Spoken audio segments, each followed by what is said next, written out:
તો ઈરાન અને ઇઝરાયલ વચ્ચે યુદ્ધ ચાલી રહ્યું છે ત્યારે આ વોરની લેબગ્રોન ડાયમંડ હીરા ઉદ્યોગને શું અસર થઈ શકે તેને લઈને સુરતના જાણીતા ઉદ્યોગકાર મુકેશ પટેલે પ્રતિક્રિયા આપી। TV13 ગુજરાતી ન્યૂઝ ચેનલ સાથે વાત કરતાં તેમણે કહ્યું કે આ ઉદ્યોગમાં દિવાળી સુધી કોઈ અસર નહીં જોવા મળે। ડાયમંડ ની વાત કરવામાં આવે તો તે પણ ઇન્ટરનેશનલ માર્કેટમાં વેચાતા હોય છે। ત્યારે આ યુદ્ધને કારણે શું શું અસર પડી શકે છે તેને લઈને હીરા ઉદ્યોગકાર આપણી વચ્ચે ઉપસ્થિત છે, એમની સાથે વાત કરીશું। મુકેશભાઈ, ખાસ કરીને જે યુદ્ધો ચાલી રહ્યા છે તેને લઈને અત્યારના સમયમાં જોવા જઈએ તો હીરા ઉદ્યોગ પર કોઈ અસર દેશના એટલે માનનીય વડાપ્રધાન સાહેબે જે આ લેબ્રોન ડાયમંડને જે રીતના પ્રમોટ કર્યું અને જે રીતના આની ડિમાન્ડો ખોલી છે વિશ્વમાં, તો રત્ન આપણે દેશમાં જે અત્યારે વિશ્વની અંદર તમે જે કીધું કે ભાઈ આ જે અત્યારે યુદ્ધનો માહોલ ચાલી રહ્યો છે તો શું, તો આજે લેબ્રોન ડાયમંડ એટલો બધો સસ્ટેનેબલ અને લોકો એને પહેરી શકે, ડાયમંડ ફોર એવરીવન એવું એક સૂત્ર આપણે કહી શકાય કે થયું છે, બરાબર છે।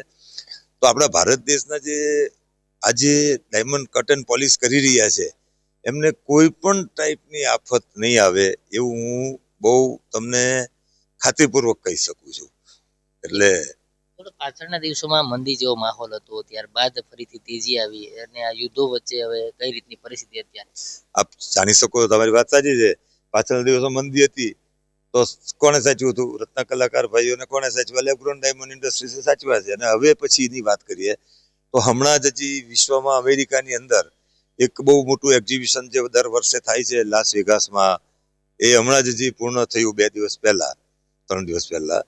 તો એમાં અત્યારે લોકોને બધાને લેબ્રોન ડાયમંડ વાળાને ખૂબ ઓર્ડરો મળ્યા છે।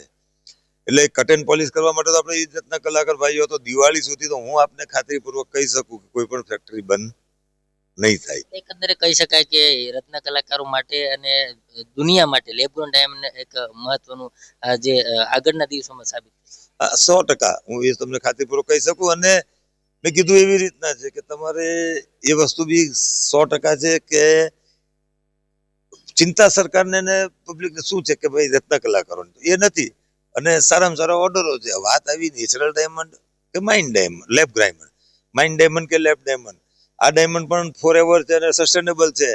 તો આનો એક વર્ગ બહુ મોટો થઈ રહ્યો છે, એટલે લોકોને આ જે રત્ન કલાકાર અને જે ડાયમંડનું કામ કરે છે ને એને આ ઇન્ડસ્ટ્રીઝમાં આવવા માટે કઈ બીજું કઈ વિચારવાનું નથી, એ પણ કરી શકે છે। એટલે બધા જ માટે કોઈ મને નથી દેખાતો પ્રોબ્લેમ।